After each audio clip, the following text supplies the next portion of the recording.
नमस्कार साथियों, स्वागत है आप सभी का अंकित इंस्पायर्स इंडिया पर। मैं हूं अंकित अवस्थी। आप हैं मेरे साथ में एक ऐसी खबर पर चर्चा करने के लिए जो कि चीनी वायरस से जुड़ी हुई है। जी हां साथियों, जिस वायरस के बारे में मैंने आप लोगों को आज से 2 दिन पहले बताया था।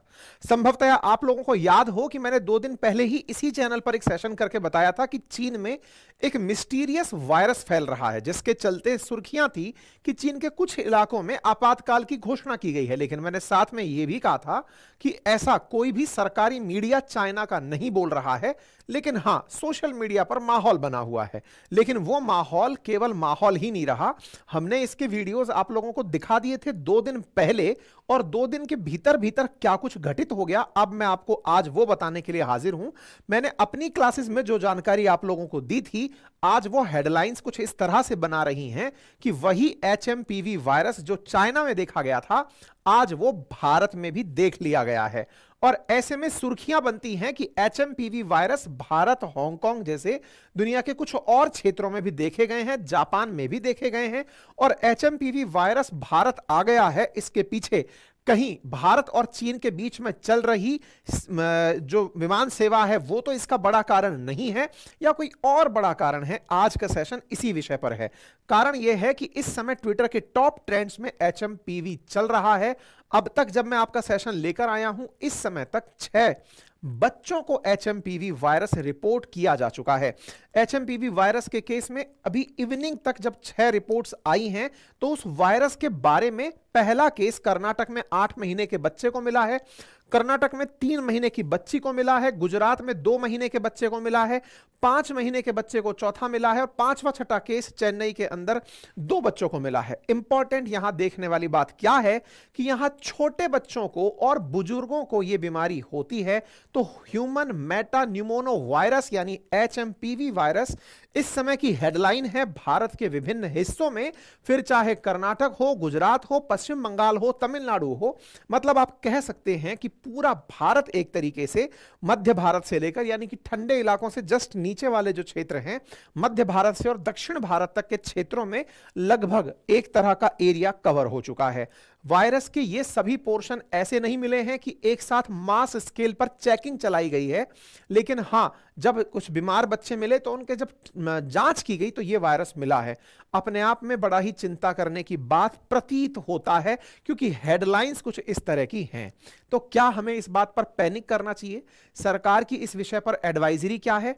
क्यों इस घटना की न्यूज के साथ आज मार्केट धड़ाम हो गया? आज के सेशन में ये सारी बातें हम करने वाले हैं। लेकिन बात जब बच्चों की हो तो बच्चों से जुड़ी हुई एक और बात मैं आपसे साझा कर रहा हूं, और वो बात है पिछले महीने की। पिछले महीने दिसंबर 2024 में एक खबर छपी, और वो खबर थी बच्चों में हो रहे एक वेयरवुल्फ सिंड्रोम की। कहा गया कि एक मिनॉक्सिडिल नाम की ड्रग्स है।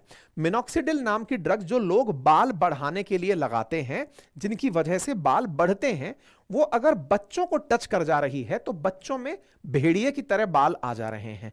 समटाइम्स बच्चों को लेकर जल्दबाजी में दी गई खबरें भी पैनिक क्रिएट करती हैं। तो मैं आपको इस घटना से रिलेट करके यह कहना चाह रहा हूं कि जब बच्चों का विषय हो तो आप एकदम पैनिक ना कर जाएं।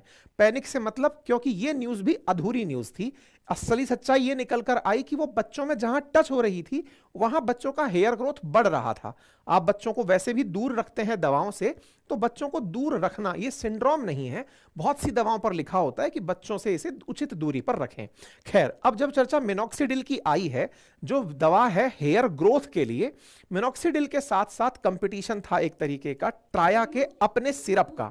ट्राया का अपना एक कस्टमाइज्ड हेयर रेजिम है, जिसका उपयोग करने से मिनॉक्सिडिल की वजह से, जो डर्मेटोलॉजिस्ट बाल बढ़ाने के लिए बताते हैं, अगर ट्राया का कोई ये जो ट्राया कस्टमाइज्ड हेयर रेजिम यूज करता है तो उसकी हेयर ग्रोथ मिनॉक्सिडिल की तुलना में 3 गुना ज्यादा पाई गई है।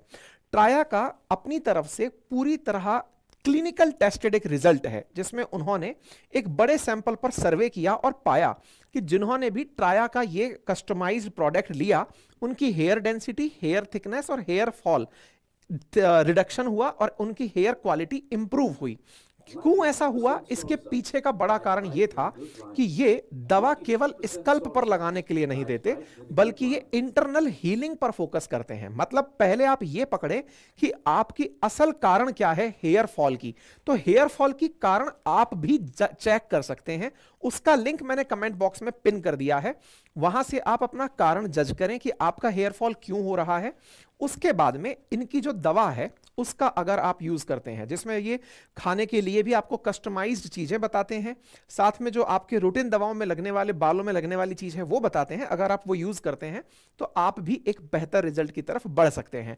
लिंक कमेंट बॉक्स में है, और यदि आप अंकित इंस्पायर इंडिया की तरफ से इस लिंक पर जाएंगे तो AII20 कोड यूज करें तो हो सकता है आपको 20% का इंस्टेंट बेनिफिट भी मिल जाए। तो अभी जाइए और जिनको भी ट्राई करना है वो इसका लाभ लें। साथियों, जब बात ह्यूमन मेटान्यूमोनो वायरस की हो तो ऐसे में इन खबरों की वजह से लोगों में इस संख्या को देख करके पैनिक आना लाजमी है। हमने भी समय समय पर अपने सोशल मीडिया हैंडल्स से आपको यह जानकारी दी है। मैंने 2 दिन पहले भी जो सेशन किया था उसमें भी मैंने आपको एक जानकारी दी थी और कहा था कि देखिए ये पैनिक होने की आवश्यकता नहीं है, क्योंकि यह बीमारी नई नहीं है। यह बीमारी वर्ष 2001 में ही डायग्नोस कर ली गई थी। वो उस समय भी जरूरत नहीं थी कि इसकी वैक्सीन बने, या हो सकता है कि इसकी वजह से इतने डिस्ट्रक्टिव रिजल्ट्स नहीं थे जिसकी वजह से पैनिक हुआ जाए। आज भी सरकारी जितनी भी एडवाइजरीज हैं वो एक ही बात समझा रही हैं कि यह वायरस 2001 में पहली बार देखा जा चुका है। यह कोई नई बीमारी नहीं है। इसमें हल्की सर्दी, खांसी, जुकाम और बुखार से लेकर निमोनिया जैसी बीमारियों के जैसे फीचर्स हैं वो आपको श्वसन नली के अंदर देखने को मिलते हैं। गुजरात का बच्चा पहले से बीमार था, कर्नाटका के रूटीन के जांच में उसके अंदर वायरस मिला था। भारत सरकार के द्वारा बकायदा इस पर एडवाइजरी जारी करते हुए या फिर इसके ऊपर PIB के अंदर न्यूज साझा करते हुए कहा गया सुबह सुबह कि 2 केसेस ऐसे हमें ह्यूमन मेटान्यूमोनो वायरस के मिले हैं। देखिए, अमेरिका का जो centre for disease control and prevention CDC department है, उसके अनुसार HMPV एक न्यूमोविरिडे फैमिली का संबंधित वायरस है, जो कि एक रेस्पिरेटरी सेंसिटियल वायरस है, यानी कि श्वसन संबंधी बीमारी फैलाने वाला वायरस है। यह आमतौर पर ऊपरी और निचले श्वसन संक्रमण का कारण बनता है, जो सर्दी और फ्लू के समान लक्षण पैदा करता है। मतलब इस वायरस के फीचर देखिए, आप लोग इस समय सर्दी के समय पर अगर खांसी जुकाम से भी पीड़ित हैं तो उसके फीचर भी फ्लू वायरस के फीचर होते हैं, बिल्कुल उससे मिलते जुलते फीचर हैं। और उनसे मिलते जुलते फीचर के चलते जिन्हें सर्दी खांसी जुकाम है वो ये ना समझ लें कि मेरे यही वायरस हुआ होगा। हमारे शरीर में एनी टाइम वायरसेस रहते हैं, वायरसेस कभी खत्म नहीं होते। हमारी इम्यूनिटी खत्म होती है तो ये वायरस अपना प्रभाव बढ़ाने लगते हैं। इम्यूनिटी को बढ़ाने पर आप लोग फोकस करते रहें और बीमारियों से बचने के लिए जो भी सरकारी गाइडलाइंस आ रही हैं उनको ध्यान से सुनते रहें। इसमें खांसने और छींकने से निकलने वाले जो ड्रॉपलेट्स हैं, हाथ मिलाने से, किसी को स्पर्श करने से, नजदीक से संपर्क में आने से, दूषित सतहों पर हाथ लगाने से और मुंह और नाक को छूने से इसका फैलना होता है। जस्ट लाइक खांसी जुकाम, वायरसेस भी संक्रमण में ट्रांसफर होते हैं, एक दूसरे जगह से दूसरी जगह कम्युनिकेट हो जाते हैं। ये ऐसे में ह्यूमन मेटान्यूमोनो वायरस के अंदर जो बीमारियों के फीचर हैं वो सर्दी खांसी जुकाम जैसे ही हैं, और इनसे जो सबसे ज्यादा संवेदनशील जिन्हें माना गया है उसमें छोटे बच्चे और 65 साल से अधिक उम्र के लोगों को माना गया है। ठीक है, तो कुल मिलाकर के इस वायरस के जो फीचर हैं वो मैंने आपको बताए। डॉक्टर्स के द्वारा भी इस विषय पर बोला जा रहा है और कहा जा रहा है कि HMPV वायरस 2001 से आया हुआ है।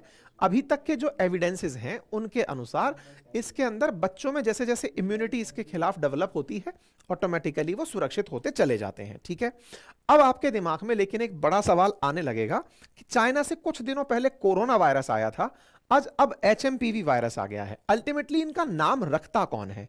कोरोना वायरस हो कि या फिर जापानीज फ्लू हो, स्पेनिश फ्लू हो, कोंगो वायरस हो, इनके नाम कौन रखता है? तो ऐसे में नाम की चर्चा भी होना लाजमी होता है। जब जब कभी तूफान आते हैं तो मन में क्यूरोसिटी आती है कि तूफान का नामकरण किसने किया। एग्जैक्टली जब वायरस आया है तो इसका नाम रखने की संस्था है ICTV। ICTV एक अंतरराष्ट्रीय समिति है जिसका फुल फॉर्म है international committee on taxonomy of viruses. इनके द्वारा वायरसेस के फीचर्स को मैच किया जाता है, देख करके, जूम करके कि ये किससे मिलते जुलते हैं, इनके फीचर्स क्या हैं, ये कौन सी फैमिली से रिलेट करते हैं, उस तरह से इन्हें बांट दिया जाता है। कर्नाटक और गुजरात में जब वायरस के फीचर मिले तो उसके साथ साथ जो महाराष्ट्र बॉर्डर साझा करता है, सब राज्यों ने अपने अपने लोगों के लिए एडवाइजरी जारी करना शुरू किया और उसमें कहा यही कि स्वास्थ्य का ख्याल रखें। स्वास्थ्य विभाग सभी को एक ही सलाह दे रहा है स्टेट वाइज कि सभी लोग पौष्टिक भोजन लें, भरपूर हाइड्रेशन रखें और एक चीज जो आप में से अधिकांश लोग उत्तर भारत में सर्दी से बचने के लिए करते हैं और वो ये कि अपने घर के खिड़की दरवाजे पूरी तरह आप सील बंद रखते हैं। ऐसे में फ्रेश एयर को घर में आने दें। जब भी उपयुक्त हो आपके यहां का तापमान, अपने कमरे में, अपने घर में वेंटिलेशन प्रॉपर होने दें, क्योंकि जब बाहर की हवा आपके घर में एंट्री करती है, फ्रेश एयर वहां के वायरसेस की सांद्रता को घटाती है, कॉन्सेंट्रेशन को घटाती है। फ्रेश एयर आपके लिए जरूरी है, ठीक है। ऐसे ही तेलंगाना की भी एडवाइजरी आई हुई है। गवर्नमेंट ऑफ तेलंगाना के बाद में भारत सरकार की, कर्नाटका की, सबकी एडवाइजरीज इसमें आई हुई हैं। इस इन्फ्लुएंजा वायरस के बारे में चर्चा करते समय दो प्रकार के टर्म यूज हुए हैं। एक है ILI यानी कि इन्फ्लुएंजा लाइक इलनेस, इन्फ्लुएंजा बोले तो जो रेस्पिरेटरी इंफेक्शन संबंधित बीमारियां हैं, और एक है सीवियर अक्यूट रेस्पिरेटरी इंफेक्शन, मतलब कि इस खांसी जुकाम से आपको श्वसन संबंधी बहुत ज्यादा दिक्कतें हो जाएं। तो ये दो वर्ड, तो इन्फ्लुएंजा के अंदर क्लिनिकल सिंड्रोम, जिसके अंदर डिस्टिंग्विश करना बहुत मुश्किल होता है कि आपको कौन सी तरह की बीमारी है, ये सभी संक्रमण वाली बीमारी हैं। ये दो वर्ड इस बीमारी के लिए भी यूज किए जा रहे हैं। दिल्ली सरकार ने भी मेडिकल डिपार्टमेंट को तैयार रहने के लिए कह दिया है। मेडिकल ऑफिसर से कहा गया है कि ऐसी चुनौतियों से निपटने के लिए आपको क्या करना है। ऐसे ही केंद्र सरकार की तरफ से, मिनिस्ट्री ऑफ हेल्थ की तरफ से भी कहा गया है कि वायरस ऑलरेडी 2001 में आइडेंटिफाई हो चुका था और ये अर्ली स्प्रिंग और लेट विंटर में दिखाई देने वाला वायरस है। इसलिए इसको लेकर के भारत सरकार ने health and family welfare, ICMR और NCDC को मॉनिटर सिचुएशन करने के लिए बोल दिया है। नड्डा साहब का इसके ऊपर प्रॉपर तरीके से राष्ट्र के नाम पर एक तरह का संबोधन भी आ चुका है। लेकिन जनाब, हमारे देश में जैसे ही वायरस की न्यूज आती है, हमारे दिमाग में पुरानी घटनाएं दोबारा से आने लगती हैं। कोरोना का समय आने लगता है और कोरोना के समय पर देश की अर्थव्यवस्था ने जो नुकसान देखा, कुछ पर्टिकुलर सेक्टर्स थे जिन्होंने बूम देखा और कुछ सेक्टर्स ने बड़ा नुकसान देखा। जो वर्क फ्रॉम होम वाले सेक्टर्स थे, जैसे कि IT सेक्टर या फिर जो कॉल सेंटर पे काम करने वाले जो लोग सेंटर्स थे, टिपिकली ऐसे काम जो घर से किए जा सकते हैं, उन्होंने तो काम में ग्रोथ देखी। बहुत अच्छे से नए नए सॉफ्टवेयर्स की क्रांति आई, जूम जैसे सॉफ्टवेयर मार्केट के अंदर निकल कर आ गए। लेकिन वहीं दूसरी ओर जो ऑफलाइन ट्रेड करने वाले चीजें हैं या फिर बिजनेसेस हैं, उनको बड़ा नुकसान कोरोना के लॉकडाउन में उठाना पड़ा था। इस खबर ने, जिस तरह से मार्केट में यह खबर स्प्रेड हुई इलेक्ट्रॉनिक, प्रिंट मीडिया या सोशल मीडिया के माध्यम से, उसके बाद लोगों में पैनिक क्रिएट किया और पैनिक के अंदर सेल होने लगती है और पैनिक सेल के चलते स्टॉक मार्केट क्रैश कर गया। आज सेंसेक्स 1258 अंक लुढ़का है, केवल इस बात से कि 3 कंफर्म केसेस HMPV वायरस के इंडिया में मिल गए हैं। 6 जनवरी के दिन सेंसेक्स 1258 अंक गिर करके 77,964 के स्तर पर बंद हुआ है। हालांकि यह कहना गलत होगा कि इकलौता यही कारण जिम्मेदार था, बट ट्रिगर पॉइंट यही काम कर गया। सेंसेक्स के अंदर 30 शेयर के लिस्टिंग की जानकारी आपको मिलती है, उनमें से 27 में गिरावट दर्ज थी। वहीं निफ्टी में 50 शेयरों में से 43 शेयरों के अंदर गिरावट दर्ज की गई है, क्योंकि मार्केट में पैनिक इस बात का है कि अगर ऐसा हुआ तो जिन कंपनीज में हमने निवेश कर रखा है, क्या वो कंपनीज आगे चल के ग्रो करेंगी या फिर ये कंपनियां यहीं दब जाएंगी। मार्केट के अंदर पूरी तरह से लाल हो रखा था, मतलब हालत ये थे कि हर शेयर दबा जा रहा था। लोगों के अंदर समझने की ये जो कमी है, जिसके अंदर वो पैनिक बहुत जल्दी करते हैं और पैनिक के अंदर बहुत जल्दी भागने निकल पड़ते हैं, उसके हाल क्या है वो आपके सामने है। मतलब मैं आपको कितना भी हीलिंग दूं कि आप घबराएं नहीं, लेकिन जो मार्केट बता रहा है वो ये है कि लोग घबराए हुए हैं। लोगों में इस बात की घबराहट है कि क्या पता, अभी तो सांत्वना पहले भी कोरोना के टाइम पर ऐसे दी गई थी, हेडलाइंस थोड़ी बनती, हेडलाइंस बनती तो मरीज थोड़ी मिलते, मरीज भी मिल गए, हेडलाइन भी मिल गए। राज्य सरकारें, केंद्र सरकारें आ करके एडवाइजरी दे रही हैं, कुछ तो हुआ है। बस ये जो कुछ तो हुआ है का जो र्यूमर है ना, जंगल में शेर निकलकर खेत में आ गया या फिर शहर में आ गया, बस वो खबर की तरह से फैल रहा है। फिर से मैं आपसे रिक्वेस्ट करूंगा कि आप पैनिक सेल, पैनिक बाई दोनों ना करें। मार्केट के अंदर अच्छा परफॉर्मर वही है जो पेशेंस के साथ मझधार के बीच में खड़ा रहता है। खैर, आप अपनी समय के हिसाब से अपने निर्णय लें। मार्केट की स्थिति मैंने आप लोगों को यहां पर बता दी है। फिर भी एचएमपीवी वायरस के अलावा भी कुछ और फैक्टर्स जिम्मेदार थे, जिनमें से फॉरेन जो इंस्टीट्यूशनल इन्वेस्टर्स हैं या देश के जो डोमेस्टिक बड़े इन्वेस्टर्स हैं, उनके द्वारा मार्केट से पैसा निकालना बड़ा कारण शेयर मार्केट के गिरने का था। साथ ही साथ कंपनियों के तीसरी तिमाही के रिजल्ट्स भी जानकारी लगने लग गए हैं। तो ऐसे में मार्केट रिजल्ट्स का भी स्टॉक के गिरने में कारण बताया जा रहा है। खैर, सबसे अच्छी बात यही है कि आप स्वस्थ रहें, और स्वस्थ रहने के लिए जो भी हेल्थ हाइजीन की जरूरी कंडीशंस हैं उन्हें फुलफिल करें। ठीक है, बाकी फिलहाल के लिए इतना ही है। सोशल मीडिया पर मीम्स की बाढ़ है। लोग कोविड-19 से रिलेट करके बड़ा खुश हो रहे हैं। जिनको वर्क फ्रॉम होम चाहिए या घर में स्कूल से छुट्टी चाहिए, वो सभी लोग पूरी तरह से बड़ा आनंद ले रहे हैं। बहुत सारे मीम्स बन रहे हैं कि आईटी सेक्टर्स के लोग बड़े खुश हैं। उन्हें लग रहा है कि अब घर से काम मिल जाएगा। 2025 में भी बोर्ड के एग्जाम वैसे ही फ्री हो जाएंगे। कुछ लोगों का कहना है कि जो कोविड के अंदर चले गए थे उन्हें फिर से रीबर्थ का मौका मिला। तमाम प्रकार की पता नहीं क्या क्या इस तरह की मीम मार्केट एकदम लाइव चल रही है। वहीं दूसरी तरफ चाइना की तरफ से भी लोग कह रहे हैं कि पता नहीं, इंडिया की न्यूज में तो आ गया कि वायरस है, चाइना के अंदर तो कुछ नहीं है। खैर, अल्टीमेटली चाइना के ऊपर यकीन लोग वैसे भी नहीं करते हैं। आगे करेंगे या नहीं देखना होगा। WHO का सभी को इंतजार है, और ट्रंप क्या बोलते हैं ये भी देखना होगा। फिलहाल के लिए इतना ही है। अपना ख्याल रखें, और हाँ, अगर आपको अपने हेयर का टेस्ट कराना है तो फ्री टेस्ट जाकर लीजिए। कमेंट बॉक्स में लिंक पिन किया गया है ट्राया का, वहां जाकर के आप कस्टमाइज हेयर टेस्ट लें, और वहां पर मेरा कूपन कोड AI अगर 20 यूज करते हैं, AII20, तो आपको कस्टमाइज प्रोडक्ट परचेज करने में 20% का डिस्काउंट भी मिलता है। Thank you so much.